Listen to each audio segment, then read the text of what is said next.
পয়গম্বর মুসা নবী আল্লাহর কাছে কথা বলার জন্য যাচ্ছে, এমনি একজন ধনী লোকের সাথে সাক্ষাৎ। ধনী কয়, মুসা রে, ও মুসা, আমার এত ধন হিসাব রাখতে পারি না, আল্লাহরে জিগাইবানি কি করলে আমার ধন কমবে? মুসা নবী কয়, ঠিক আছে জিগাইবো। একজন বৃদ্ধার সাথে একজন মহিলার সাথে দেখা। মহিলা কয়, মুসা কই যাও, কই যাও রে মুসা? মুসা নবী কয়, তোর বাহারে যাবো, আল্লাহর সাথে কথা বল।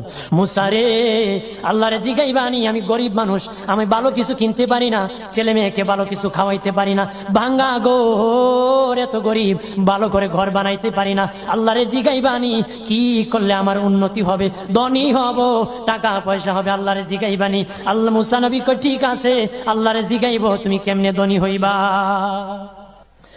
আল্লাহ নবী মুসা নবী তিন রাস্তার মোড়ে যা দেখে একটা লোক বসে আছে, তার দুই হাত নাই, দুই পা নাই, দুই হাত নাই।